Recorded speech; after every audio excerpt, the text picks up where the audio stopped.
when we're trading, there are 4 sources of edge. There's basically executional edge, which some people like retail traders will think is slippage, order management. But in all reality, we have 0 source of executional edge. You can just make sure you don't fuck up. And then number 2 is analytical edge, which is your ability to analyze the data and develop a strategy out of that, which like we can do. We don't have any special data, but we can analyze it based on our experience and potentially apply it. And then there's informational edge, which would be like if someone's trading orange juice, they have like access to the weather patterns and know there's going to be a frost in Brazil or something. Also something we have 0 of in our trading. But the one thing we do have is what's called behavioral edge. And I think this is actually a massive, where it's like everyone wants to buy Bitcoin, everyone wants to buy calls on Tesla. And we're basically saying, people can't stand out of their own way if we're conservative and chip away at it. And we trust the compounding and limiting drawdowns to do that. And we do enough data analysis to where we have a lot of conviction to follow through. We can essentially make a lot of money off of just being rational. It's like the guy that's 60 and does like keto body in his garage, even though it's a weird workout routine, he's like jacked because he's really consistent with it and he has the behavior. Yeah. So you're purely behavioral edge. Like you like recognize you have no idea what the analytics are. You have no idea what the information is, and you have no idea what the execution is. And everyone else I talk to, they think they get their edge from the other 3. And like me, I get mine from actually both. And like I'll buy some third-party data or research for execution. But the lowest hanging fruit is basically you, especially now with automation. It's like the busier you are, the less your behavior is going to be affected with your automated trading. And the less you think you're going to get rich and you focus on whatever, probably the better you're trading. So like this is kind of like what I want to explain to people. And it recently popped in my head. It was like, oh, behavioral edge. Like everyone's trying to get all this alpha out of, looking at whatever, but human nature, people have a really hard time of getting over, or they'll fool themselves that they have analytical, informational, or executional edge. And they end up just like shooting themselves in the foot. You're the ultimate case study for behavioral edge. No, it's true. But you were saying like people get ahead of themselves. People get ahead of themselves and think they have analytical edge and these different types of edge, which really it's still just behavioral driven. Is that what you're saying, basically? Yeah, like all that is great, but most time people are just fooling themselves because they don't have it unless you're at some massive Chicago or New York shop. But if you could just solely analyze data to a relatively reasonable amount, like readily available data, and then just have a high amount of conviction, you size it based on, like we talked with the drawdown and compounding. And I think ZeroDT is a good place to exploit that. And then you just chip away that behavior. And this is basically what we're doing with you. But you're basically at a point where analytically you know enough to where you can build conviction with you behaving in a certain trading way. So, yeah. No, and it's funny how your mentality has shaped my mentality of how I used to look at stocks. Like, because I mean, I'm not going to sit here and try to hide. We all know that I don't know anything about stocks. Like getting into this, I would just look at the graph and see whatever one spikes, and you're like, oh, I want to invest in that because I could get me my home run. But now, like the way I've learned just how a base hit and compounding and how we're just trying to like have a scaled down approach. Like when I'm looking at I haven't dove into like putting my own money into ZeroDT yet. I mean, we're learning how to do that here with the money that we're using. But like the way I even look at like trades that I want to put my own money into now, I don't look at ones that are just like, I just look at ones that are like barely moving up, but they're consistently moving up rather than like how I used to just think, how can I make the money as fast as possible? Now I'm just like, well, in 20 years, this trade, if I put $1,000 into this in 20 years, it's going to make me a lot of money because how much of it's compounded versus like how I used to think about it. So it's definitely changed my mindset about it for sure.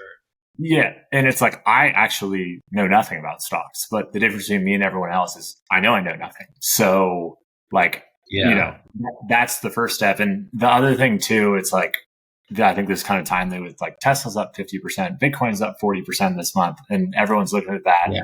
the term I really like is the bull market genius. It's like, do we really know if people have a, great systematic strategy? Like, no, maybe there's bull market genius. And it's like, maybe our our behavioral edge is like, we're so ignorant to the potential risk or whatever that is. Like, I definitely work on that and make sure that's not the case, but it's like, people could argue that too. And I would welcome it, but we're at least showing, basically what that is. So in that note, is there anything particularly you want to cover today? So I know we talked about calendars. We don't have to do that. Yeah, if you didn't look at it, we don't have to talk about it. If not, we can just do questions around that. So no, I mean, I got a lot of questions about calendars. I was watching the navigation trading and it was one of those where I got to the point in my video, we talk about this a lot about learning it to where it's like your brain just shuts off because it's like you can only intake so much information. But I think I learned enough to be able to then go what we've done, because we ran calendars in the past and we ran power hour trades in the past. So I pulled those back up as a skeleton. And then I wanted to not just cheat the system of learning. I wanted to, all right, I'm going to take the filters that I put on it, but I have to come up with my own numbers. I have to just put my own numbers into that skeleton system, basically, because we had like a really good calendar trade in the Proportio back test. But I was like, I'm going to take this and I'm going to come up with my own numbers and try to learn what I applied for the navigation trading video. And so I have a lot of questions about it. I think best I'll pull up the back test that I came up with. It's not perfect, but I found edge. And I was like, but the edge wasn't enough to really justify like wanting to make the trade. It was like, it was barely anything. So I was like, how can I scale this to actually be something that could make us money, And I wanted it to be, I was looking at the P&L. The P&L at first was like $100. I was like, that's nothing. That's like in 4 years, it's a terrible trade. But so I scaled it to a point where I got it to like $3,000. So I was like, this is a decent trade, and the drawdown was still really low.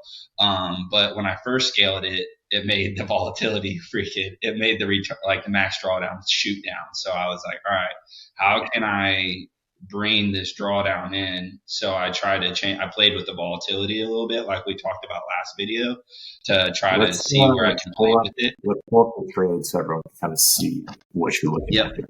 How did I come up with these numbers? Ran calendar. Initially, what is your concept of a calendar, and like what are the benefits and potential risks of this trade? Maybe. So again, this is my understanding from watching the video. Yeah. I see that calendars can be low cost trades. And it seems like they are trying to be a delta neutral trade where you're not making massive claims. So you're just trying to stay within a price range. So it's not a super aggressive trade. You usually see, for example, you can start the trade at the beginning of the week and close it out at the end of the week. There's a couple different approaches to be able to do that. We can dive into that, but what I collectively try to bring this all together, I've seen it. It's like you can you're playing with the volatility a little bit, but you want to go in when the volatility is not crazy. And that is one approach to do it, to try to leverage all right, if this trade doesn't spike too high, we're going to make a little bit of money off of it. That's what or spike too low, we're going to make a little bit of money. Let's kind of touch on two other concepts here. So are you buying premium or are you selling premium when you do a calendar? I'm trying to understand, because here I'm buying, I'm selling it and buying it, correct? Right here. Right. On the top. If you click the trade log, that can give you a hint. So also when we talk about selling and buying, it's always net. So when we're selling condors and ZeroDT, we sell a lot more premium than we buy, even though we're buying and selling, but it's net. So in this one, are we buying or are we selling more premium? And the hint would kind of be that DB or CR. Do you know what the difference between DB and CR is? So that's a debit and a credit. So I'm guessing with the red, we're selling the debit and we're collecting credit. Is that correct? So Or a debit means that we're buying, a credit means we're selling. all right, So makes sense. the red color doesn't really mean anything about that, but if you scroll back up to the top of the calendar, and you see here at the top of the calendar how we're selling a 2DT and we're buying a 4DT. Do you see that? Makes sense. Yep. So, but they share what? They share the same strike, correct? Yeah. They share the same strike. So maybe to break this down a little more is in a calendar where a debit trade is low cost, like you said, but instead of having the same duration, which would be 0DT and 0DT, like with a condor and a strike, we have the same strike, but a different duration. So we get our credit from the float in duration instead of the float in strike price. So, and I don't want to make this confusing. Like, we're doing the same thing. We just get to it from a different part. So the only it makes sense because that's what they talked about in the video. So that's bringing it all together for me. It's making sense. Yeah. So the only variables we have: duration, strike, and width or no width, basically, and then call it. So we're not that complex. So now that we kind of get that, let's talk about Greek. Do you remember what the Greeks are? I don't remember them all. I remember, delta is what the percentage it's in the money or out of the money, right? It's a proxy for if it will be in the money out of the party, but delta is kind of like our directional exposure. So if we have a 30 delta put, we basically have 30% of the exposure to the underlying. And Vega is volatility, right? Correct. So that's good. And then what's the one other important one that's kind of, it's theta, very but he talked about theta, but I couldn't remember what the exact definition of theta was. So theta is basically the amount of money we get paid per unit of time. It's always kind of changing, but that's basically the burn or the devaluation in the premium as time goes on. And then the other side to theta, which it's like married to, is gamma, which is our exposure to basically move. So if you're short premium, you have theta. If you're long premium, you have gamma. And those are kind of going to be your predominant risk. That's not super important. I just wanted you to understand the nature of the trade first. Makes sense. So to kind of go on this back test, we'll go through some calendar best practices, and then you can kind of come back and reflect on this. So if you click new back test, we'll have you go through the steps here. So first thing with calendars, we'll start with the start date. So this, unlike most, I will definitely say like calendars are a retail trade. So we're not going to get all super stringent with it. The reason they are a retail trade is because let's say the exchange got shut down like in 9/11. Like all of a sudden you wouldn't be able to close out your short leg, and then the exchange could open 2 days later and your long leg could be like, $50 in the money, which would equate to $50,000 in like a loss because SPX is a $600,000 instrument. So I would never, ever put these out of size, but they're perfect for retail traders. So like if you're trading calendars, I would say like take your money out of your account when you make it, because it's only happened once in 20 years. The exchange is shut down and the technology is probably better. So I'm not necessarily worried about that. But I wouldn't be trading it in an account with your light savings. Let's just say that. Have it at a different broker. All that. But again, this is like a 1 in 20-year chance. So I'm not really worried about it, but I just like to say it. But this is perfect for retail traders. Like I really recommend this for a lot of people. But since the calendars depend on duration, we're actually only going to use that thing. See that thing, SPX dailies? All right. Yep. So we're actually just going to go from 2022 forward because that was the day when we started to get Monday, Tuesday, Wednesday, Thursday, and Friday expirations. So it's going to be hard to set up a lot of calendars without that. Then your structure here is correct when we look at the setup for the calendar. So did you design this yourself, or did you kind of use the template? I used a skeleton from I used this trade as my skeleton, the Delta. Um, and I just new back tested it, and then so I could have all of this correct, or just all the filters correct, and really just focus more on like how can I manufacture edge. If that makes sense. Perfect. So back to this. So with calendars, I would actually recommend only using Delta. That is because the thing, since we hold these calendars until expiration, or at least when the short leg expires, and we don't really have stop orders on them, when we use Delta, Delta gives us the same probability. So if you sell, or if you do a 20 Delta calendar in a VIX of 10 versus a VIX of 30, it still has a 10% chance of expiring in there. Whereas if you went by premium at a VIX of 10, you may only be able to collect $2 and you may collect 8 at a, so by Is it not broader using, when you do Delta? Basically, you're giving yourself a broader spectrum, or to kind of understand the lane. We don't like to use Delta for credit trades as much because we could potentially be taking 2 to 3 times more risk when volatility is higher. However, in a calendar trade, since we're basically just holding it till the short leg's expiring, we just want to do probability. So best practice for calendars would be almost always Delta.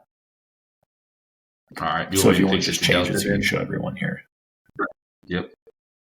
Perfect. Okay, now keep scrolling down. And then the next thing, okay, keep scrolling. One contract, that's good. Keep scrolling. Time, that doesn't really matter. Day of the week, you got that right. A whole other series on the that. next thing I would like to point out here is that the VIX. So since calendars, there's no path dependence. Like we're just holding on to expiration, basically. We don't want to filter out like any entries. So we could just basically eliminate the use of using VIX. And then if you go down, and then profit target is good. We can obviously play with that. We don't want to use stop losses really. Exit time, that's good. We can play with that. Keep controlling. And then contracts, right. So entry slippage, this is also right. I know you looked at the template, but I just wanted to explain it to you. So I actually changed it from 2 to 1 on the entry for some reason, just because I just wanted to see what it did, because and it helped a little bit. Yeah. So with this, I actually prefer 20 cents on entry. So I basically just call it 5 cents a leg. So 20 on entry.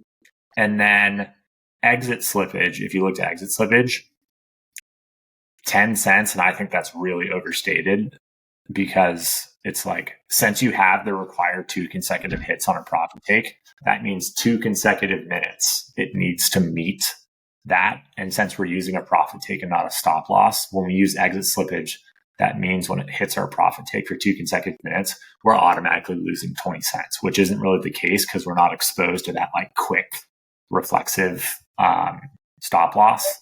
We just have an order sitting in there. We'll have it sitting there for the entire day until it hits. So this one is actually opposite. Entry slippage is going to be high and exit slippage is going to be small. So I usually like to do 10. I usually like to do 5 cents a leg for entry slippage, and then I'll do 2.5 cents a leg for exit slippage. Oh, wow. So that's perfect. And then the other thing, if you scroll back up, so for calendars too, since, like the risk I said we're talking about, and we need enough of a debit, just keep scrolling up, we generally want to be at least at the 15 delta. So this one is fine. Just if you want to run it now, I know this is, see what we get. So now this is kind of the starting point of where we can go with this. So this looks fine. You know what I'm saying? And this is pretty beat up mechanics in regards to this. And with these, like, you can program this in TradeSteward and let's just start running it, because the main thing is that like we're getting some type of diversity and we're kind of just trying this in a one lot to see how it behaves. So intellectually, you kind of get what is going on here. And now we'll just basically program this in TS and, kind of see how it behaves. Perfect. But now that we have it going and you're looking at it, this is like another skill set of trading. Is like when you review this trade on a weekly basis, I kind of hope that instead of doing all this research up front, maybe it like sparks an idea. So you're like if you look on Trade Steward, you can see the P&L of the trade over the course of like the 2 days I think you've seen that before when you look at the trade. Yeah. So basically you can be like, oh, this almost hit my profit take. And then that can like spark an idea like, oh, let me come to this trade, and does it test better if I use a 25% profit take? Does it test better if I use a 50% profit take? So this is more of just an exercise in curiosity than anything else. And then this will also give us enough trades where next week we can look over your 932 trade, and then we can look over this trade and start the act of like comparing and see if that brings anything up. Do you have any more questions in regards to what we're looking at? Just a refresher, we've talked about this before on the deltas. Why did we choose? I know will it make a big difference if we did like a 15 delta and a 10 delta? Like, because I know we like stagger it with the premiums. Like, usually we sell like maybe $2 premium, $1 premium on here. Do you usually put this at like a 20 and a 10, or 15? 15 is just super non-directional. It's good that it's non-directional like that, and you just so keep I like actually recommend staggering it. Yeah. So like staggering it to the put side is generally a good idea because there's more, I think you remember when we looked at the chart, there's more skew and more risk premium on the side. So a 20 delta put and a 15 delta call will actually have very similar probabilities of expiring in the money, and they'll actually be very similar distance away. And then the market like kind of has an upward drift. So yes, skewing it to the put side is generally pretty good. You'll also kind of put that in now, or see if that's right. Try a 25 delta. Yeah, because I was just thinking like that's how I've learned. That's here, what do you want to look at on this test before you run this back test to give you a hint if this is bad? Do you want to look at the CAGR, the drawdown, the PCR? Well, I'm going to be looking at just from what we talked about last week. I want to look at the drawdown to make sure the drawdown's not spiking up. I don't want to increase. I don't want to increase risk on it. I want it to be still pretty good because 2.8 is a good drawdown. And how much total premium is collected? Let's think. Yeah, okay. So I like the total premium. So what we want to think is we want to think of return per unit of drawdown. So if we were able to return 10% with a 2.5% drawdown, that's better than 7% with a 2.5% drawdown. I like that. So capture rate and drawdown, basically. Well, capture rate, drawdown, and MAR are usually pretty important ones. And another one I really like to look at is if you look at average per trade in the corner. That is kind of like a hint of how much room for error we could potentially have. Because if this showed a 20% return with a 1% drawdown, but our capture was 2% and our expected value per trade was $8, we could easily lose money on that trade. Whereas this trade with $86 of space working on all this slippage, it's like we should definitely probably not lose money on this if we stick with it. Yeah. Yeah. That makes perfect sense. And you can kind of play with it to if you get a little bit more risky with that or not, basically. Yep. Let's run it to see the 20. So try it at 25 and see what you get. And then also, like if this doesn't work, it kind of gives us a hint that maybe that's too much. Yeah, or maybe it's better being neutral because it's kind of down to the cost. So it looks like it improved. So you're right. Yeah, it did. And you were right on the money with what you said. You said it came in at a 7% and it just improved it, and it only went down to 0.2% on the drawdown. Yep. So improved by like 2%. Edge. This is analytical edge, I guess you would call it. But this is basically just the overarching process that I think you now get. And it'll make more sense now that we're, trading it live. No, yeah, I love it. This is a freaking a really good trade, honestly. I'm excited to see how it's going to do when we plug it into Trade Steward for sure. Yeah, it should match pretty well. So Okay, now basically last question before, we can stop recording. So now that I feel like everything is pretty good, like we got our numbers figured out, 25-15 delta. Now my play to try to improve is going to be profit target you were talking about. Yeah, you could change the profit target, but we're just starting to run this trade. We're not that familiar with it, so we're going to run it in one lot and kind of have it increase your curiosity. But yeah, we could change the deltas slightly, which you kind of realize. We could maybe lower the profit target a little bit, or we could maybe change it to 2.7 or something like that if we wanted to. And also, like, another point of curiosity is, so it looks like the put side is mostly carrying this trade potentially. So maybe if we just tested the call side and put side by itself, maybe we don't even want to trade the call side. Oh, just do a sell put, buy put. And all right. We just trade a calendar instead of double calendar. I see what you're saying. And did we manage these separately on this one in groups? I don't think so. It manages the entire spread. We're not going to manage it separately because we don't have stop loss. We're just going to try and buy the whole thing back. Makes sense. I think that was the only questions that I really had going around it. You explained what I was learning from the video a lot better. I knew, like, once we got in here and beat up a back test, it would help me understand it a lot more.